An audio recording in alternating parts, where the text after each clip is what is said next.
Welcome to ice point. कैसे हैं आप लोग? आई होप आप लोग बहुत अच्छे होंगे। तो मैं हूं अदिति और आज हम लोग पढ़ने वाले हैं हमारे उसी चैप्टर का पार्ट 5। जी हाँ, ये पार्ट 5 चल रहा है। अगर आप लोगों ने इसके पहले की क्लासेस नहीं की हैं तो आप जाके कर सकते हैं, वो हमारे यूट्यूब चैनल पे आपको मिल जाएगा, क्योंकि क्लासेस रोज़ आती हैं सुबह 9 से 10 बजे के बीच में। तो अगर आपने इसके पहले नहीं पढ़ा है तो आपको ये वीडियो अचानक से समझ में नहीं आएगा। सो आप जाके पिछली वीडियोस को चेक कर सकते हैं, तो आपको ये समझ में आने लगेगा। ठीक है, तो चलिए स्टार्ट करते हैं। तो कल तक हम लोगों ने कहाँ तक पढ़ा था? साक्षरता तक। तो मेसोपोटामिया में जो लोग रहते थे उनके बीच साक्षरता कितनी थी उसके बारे में हम लोगों ने जाना था कि जो वहाँ के लोग थे ना, वो बहुत ही कम पढ़ लिख सकते थे। मतलब वहाँ ऐसा नहीं था कि सभी लोग पढ़ लिख सकते हैं। आजकल क्या होता है, गरीब से गरीब आदमी हो या अमीर हो, हर कोई पढ़ सकता है ना। ऐसा तो नहीं है कि सिर्फ बड़े ही स्कूल हैं, सरकारी स्कूल भी चलते हैं। हाँ, उनकी पढ़ाई की क्वालिटी की बात अगर हटा दी जाए तो पढ़ाई कोई भी कर सकता है। ठीक है, तो न केवल प्रतीकों या चिन्हों की संख्या सैकड़ों में थी, बल्कि कहीं अधिक पेचीदा थे। उस टाइम पे क्या था ना, जब मेसोपोटामिया का चल रहा था समय, तो वहाँ पढ़ाई में खर्चों में उतनी प्रॉब्लम नहीं थी। दिक्कत किस चीज़ों में थी कि जो पढ़ाई थी वो काफ़ी ज़्यादा टफ़ थी, काफ़ी ज़्यादा टफ़ थी। क्यों? क्योंकि उसमें ना काफ़ी ज़्यादा चिन्ह, लोग चिन्हों से ही लिखते थे। जैसा कि हमने बातें की कि वो अक्षरों का प्रयोग उतने आसानी से नहीं करते थे। वो एक सिंपल से अक्षर को भी बहुत ही घुमा फिरा के लिखते थे, जिससे कि बहुत ज़्यादा टाइम लगता था। और उन चीज़ों को केवल एक निपुण इंसान जो बहुत ज़्यादा प्रैक्टिस में हो वो ही कर सकता था।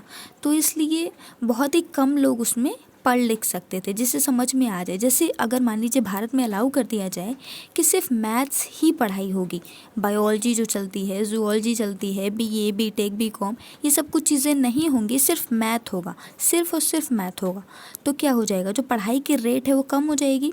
बहुत ही कम लोग ही ना मैथ्स पढ़ते हैं। ऐसा तो नहीं है कि सबके सब मैथ्स ही पढ़ते हैं, सबकी पसंद अपनी होती है। जब किसी एक ही कैटेगरी को कह दिया जाएगा कि हाँ, इसी कैटेगरी पे पूरी तरीके से फोकस रखना है, तो फिर जो उसमें परसेंटेज है वो कम आएगी पहले के मुकाबले। तो इसमें भी ऐसा ही कुछ होता था कि एक ही तकनीक थी, उसी तकनीक से सबको पढ़ना था। अब क्या है, कई सारे लैंग्वेजेस हैं, आप हिंदी भी पढ़ सकते हैं, इंग्लिश भी पढ़ सकते हैं, फ्रेंच, गुजराती, कुछ भी चाहें तो आप सीख सकते हैं, या फिर उन जगहों पे जाके आप उनके बारे में पढ़ सकते हैं। उस टाइम पे क्या था, सिर्फ एक ही अक्षर इन्होंने बना लिए थे और वो बहुत ही टफ़ थे, उन्हें लिखना भी बहुत मुश्किल होता था और वही इन्हें पढ़ना भी था, और कोई ऑप्शन नहीं था, जिस वजह से काफ़ी ज़्यादा दिक्कतें होती थी। और इसी के कारण बहुत ही कम लोग ही ऐसे थे जो कि शिक्षा पूरी कर पाते थे। एक अधिकारी द्वारा राजा को लिखा गया पत्र उसे पढ़कर सुनाया जाता था, इसीलिए उसकी जो शुरुआत थी कुछ इस तरीके से की जाती थी। एक्चुअली क्या है ना, इसमें काफ़ी ज़्यादा पेचीदा थी चीज़ें। अगर राजा स्वयं पढ़ सकता था तो वह यह चाहता था कि प्रशस्तिपूर्ण अभिलेखों में उन तथ्यों का उल्लेख अवश्य किया जाए। अधिकतर लिखावट बोलने के तरीके को दर्शाती थी। एक अधिकारी द्वारा राजा को लिखा गया पत्र उसे पढ़कर सुनाया जाता था, इसीलिए उसकी शुरुआत कुछ इस तरीके से की जाती थी कि, तो आइए जानते हैं कि उसकी शुरुआत किस तरीके से की जाती थी। जैसे कि मेरे आमुक मालिक को उनका आमुक सो हमने जाना कि उस टाइम पे ना जो पत्र थे उन्हें लिखकर पढ़कर थोड़े से अलग तरीक़ों से सुनाया जाता था, जिससे कि काफ़ी ज़्यादा दिक्कतें भी होती थी। तो उसकी शुरुआत कैसे की जाती थी? मेरे आमुक मालिक को उनका आमुक सेवक निवेदन करता है कि मुझे सौंपे गए काम को मैंने पूरा कर दिया है। सृष्टि के बारे में लिखे गए एक लंबे पौराणिक काव्य के अंत में लिखा गया है। इस काव्य पंक्तियों को सदा याद रखा जाए और बड़े बूढ़े लोग इन्हें छोटों को पढ़ाएं, बुद्धिमान और विद्वान लोग इन पर चर्चा करें, पिता इन्हें अपने पुत्रों के लिए बार बार दोहराएं, ग्वालों के कान भी इन पंक्तियों को सुनने के लिए सदा खुले रहें। यहाँ तक कि ये सारी चीज़ें भी लिखी जाती थी। तो थोड़ा जो लिखने की वो थी ना, उसमें हम लोग शब्दों का काफ़ी ज़्यादा प्रयोग करते थे। जैसे कि अब हम लोग कैसी टेक्निक्स यूज़ करते हैं, लाइक आपने सुना होगा कि किसी भी चीज़ को अगर आपको समझाना है तो शब्दों का थोड़ा सा कम करें, मतलब शब्दों का उपयोग जो है वो हमें थोड़ा सा कम करना चाहिए। अगर हम एक डेफिनेशन हमें देनी है। मान लीजिए हमसे किसी ने कोई एक वर्ड ही बस पूछ लिया, तो हम उसके बारे में 2-3 पेजेस बताते चले गए, तो ये ना तो उसे ही अच्छा लगेगा ना तो हमें ही अच्छा लगेगा। क्योंकि अगर सामने वाला हमसे कोई क्वेश्चन पूछ रहा है ना, तो उसका मतलब है कि वो बहुत ही क्विक उसके बारे में एक एनालिसिस जानता है। अगर वो हमसे एक रैंडमली क्वेश्चन पूछ रहा है तो इसका मतलब है कि उससे कुछ जानकारियाँ हैं उसके बारे में। और अगर हमसे इंटरव्यू में पूछा जा रहा है तो ऑब्वियस सी बात है कि उससे सारी जानकारियाँ हैं इसके बारे में। उससे बस एक छोटा सा एक एनालिसिस चाहिए कि हाँ, एक कम शब्दों में आप किस तरीके से अपनी चीज़ों को समझा सकते हैं। जितना आपने पढ़ा है बुक्स, उतना तो उसने भी पढ़ा है। अब आप उसे पूरी वही बुक सुना देंगे तो उसे क्या लगेगा कि आप में तो कुछ अलग है ही नहीं। ठीक है, तो इसी तरीके से आज भी हम मानते हैं कि हमें अपनी किसी भी चीज़ों को ना बहुत ही कम शब्दों में, कम से कम शब्दों में एक्सप्लेन कर सके तो वो ज़्यादा से ज़्यादा अच्छा होता है। जैसे मान लीजिए मुझे आपकी तारीफ़ करनी है, ठीक है, तो आप मान लीजिए या बॉय हैं या फिर गर्ल हैं, तो मैं कैसे कहूँगी ही इज़ अ गुड गर्ल और boy, he is very good in studies, he or she is very good in studies, and he also make a very proper notes, he is very punctual, and he is like every day coming school at the permanent time, at the regular time, and he is very good in behavior। तो अब मैंने इतना कुछ बोल दिया, अब अगर उसे मुझे छोटे शब्दों में लिखना है तो मैं क्या कहूँगी, क्या कहूँगी बताइए। तो हम कहेंगे he is a very good and wise person as well as he is regular and punctual. तो इतनी सी बातों में पूरी चीज़ें संभल गई ना कि हाँ, वो रेगुलर है, टाइम पे आता है, पंक्चुअल है, बहुत ही अच्छा, बहुत ही वाइज पर्सन है। उससे पहले मैंने यही चीज़ें 8 लाइन में बोली थी कि मान लीजिए राधिका या मोहन, इन दोनों को ले लेते हैं। ये बहुत ही अच्छे बच्चे हैं, ये बहुत अच्छे से पढ़ते हैं, ये बहुत अच्छे से नोट्स बनाते हैं, बहुत अच्छे से अपने कार्य करते हैं और ये अपने कार्यों को करने के लिए अपनी पूरी जी जान लगा देते हैं, अपने कार्यों को पूरा अपना 100% देने की कोशिश करते हैं, अपने कार्यों को बहुत सलीके से करते हैं। इतना कुछ हमने बोल दिया। अब इसे हमें समराइज़ करना है तो हम क्या कहेंगे, ये अपने कार्य को काफ़ी ज़्यादा कुशलता से करते हैं। दैट इज़ इट, हो गया।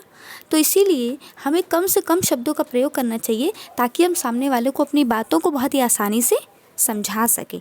जब तक हम अलग नहीं करेंगे लोगों से तो हम अलग बनेंगे कैसे? सिंपल सी बात है ना, अलग तो करना ही पड़ेगा कुछ भी। आपने देखा होगा, मान लीजिए अगर आप बहुत सारे चैनल्स देखते हैं तो सबसे ज़्यादा टॉप पर कौन से चैनल्स हैं? जो भी चैनल्स हैं, मान लीजिए हम बात करते हैं किसी सीरियल की, ठीक है, कॉमेडी कितनी सारी सीरियल्स चलती हैं ना, कितनी सारी कॉमेडी सीरियल्स आई, बालवीर और पता नहीं क्या क्या, लेकिन सबसे ज़्यादा अच्छा ग्रोथ किसकी थी? तारक मेहता का उल्टा चश्मा। लाइक 10 सालों से चल रहा है वो सीरियल।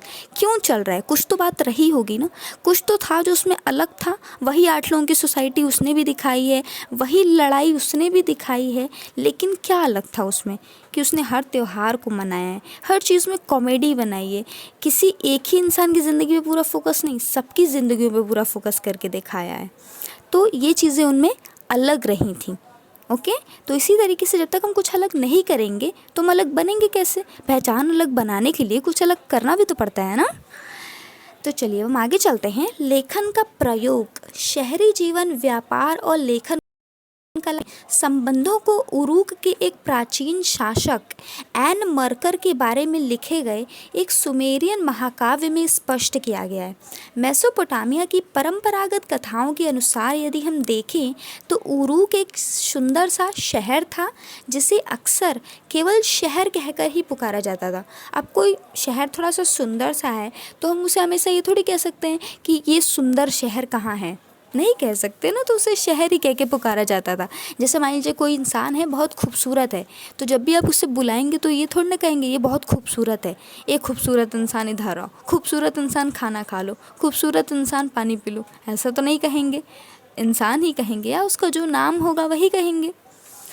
सुमेर के एक व्यापार की पहली घटना को एन मरकर के साथ जोड़ा जाता है। उस महाकाव्य में कहा गया है कि उन दिनों व्यापार में क्या होता था ये कोई नहीं जानता। एन मरकर अपने शहर के एक सुंदर मंदिर को सजाने के लिए काफ़ी ज़्यादा बहुमूल्य रत्न एवं धातुएं इत्यादि मंगाना चाहते थे। इसके लिए उन्होंने अपने एक दूत को, जिसका नाम अरट्टा था, उसे एक सुदूर देश के शासक के पास भेजे। दूत ने राजा के आदेश का पालन किया। रात में वह चांद तारों की रोशनी और उनसे सूचित दिशा के अनुसार दिन में सूरज के बताए मार्ग पर आगे बढ़ता गया। रास्ते में आने वाले जो भी मुश्किलें आती गईं उसने आसानी से पार कर लिया। चाहे वो पहाड़ हो, चाहे वो घना जंगल हो, उसने आसानी से पार कर लिया। जब वो पहाड़ पे था तो पहाड़ की तलहटी में रहने वाले सूसा नगर के लोगों ने उसे छोटे चूहों की तरह नमस्कार किया। उसने 5 पर्वतमालाएं, 6 पर्वतमालाएं और फिर 7 पर्वतमालाएं पार की। दूत अरट्टा के मुखिया से लाजवर्द या चांदी नहीं ला पाया और उसे बारंबार लंबी यात्राओं के लिए खाली हाथ ही लौटना पड़ा। इसके बावजूद भी उसने चांदी प्राप्त करने के लिए तरह तरह की धमकियां और आश्वासन देता रहा। अतः अंत में दूत इतना चकरा गया कि वो अपनी बात को सही तरीके से व्यक्त नहीं कर पाया और उसने एन मरकर के संदेशों को घालमेल कर दिया। राजा एन मरकर ने अपने हाथ से चीनी मिट्टी की पट्टिका बनाई और उस पर शब्द लिख दिए। उन दिनों मिट्टी पे शब्द लिखने का रिवाज नहीं था। पहले क्या होता था ना कि लोग सिर्फ बातें कह देते थे दूत से कि हाँ जाओ ये चीज़ें मंगा लेना। मान लीजिए कि आपकी मम्मी ने आपको कोई सामान लाने को भेजा हो, ठीक है, जैसे घर में कोई पूजा होने वाली हो और मम्मी ने कहा हो कि चलिए जैसे कि मैं बोलती हूँ आपको, ठीक है, ये हवन सामग्री लेते आइएगा, मौली लेते आइएगा और जो चिरौंजी आती है वो लेते आइएगा, 2 पैकेट अगरबत्ती लेते आइएगा, मोगरे की अगरबत्ती होनी चाहिए और कोई नहीं होनी चाहिए, 1 डिब्बा चंदन लेते आइएगा, थोड़ी सी लाल मौली धागा लेते आइएगा और बाती लेते आइएगा 2 पैकेट और 100 ग्राम तेल लेते आइएगा जो शुद्ध घी वाला आता है सिर्फ पूजा हेतु वो, और फिर 2 बोतल इत्तर के लेते आइएगा। आपको लर्न हो गया क्या? नहीं लर्न हुआ ना। अगर मैं एक ही बार बोलूँ, अब राजा है तो राजा से तो आप ये नहीं कह सकते ना कि फिर से बोलिए, तो वो गुस्सा आ जाएंगे। तो इसलिए दूत भी जो था वो शांत हो गया, उसने नहीं बोला। अब राजा ने उसे ढेर सारी लिस्ट दे दी एंड फिर कह दिया कि जाओ, और लिखने का उस टाइम पे प्रथा नहीं थी तो वो चला गया। अब जब इतने सारे पर्वत, जंगल और आपको मान लीजिए जाना है 10 किलोमीटर दूर, ठीक है, तो हमने आपको भेज दिया, आप 10 किलोमीटर दूर गए, पता चला वहाँ जाके आपको सिर्फ अगरबत्ती ही याद रही और इत्र याद रहा, आप वही लेके चले आए। फिर से हमने आपको पूरी लिस्ट एक बार बता दी, फिर आप गए, फिर लेकर आए। ऐसे करते करते आप एकदम परेशान हो गए कि अरे भाई कोई दूसरा उपाय निकालो, ऐसे हम किस तरीके से कितनी बार हम जाएंगे दुकान पे। दुकान वाला भी परेशान हो जा रहा है, हम भी परेशान हो जा रहे हैं और इतनी दूर चल के भी जाना पड़ रहा है। तो फिर राजा ने परेशान होकर क्या किया, एक मिट्टी की पट्टिका उठाई, उस पर लिख दिया और उन्हें दे दिया। उस टाइम पे लिखने का चलन नहीं था, इसीलिए पेपर का इस्तेमाल भी नहीं होता था। तो एक मिट्टी का इस्तेमाल एक तरीके से ना न्यू वहाँ पे शुरू हुआ। तो जिससे ये शुरू हुआ तो लोगों को ये अच्छा लगा, क्योंकि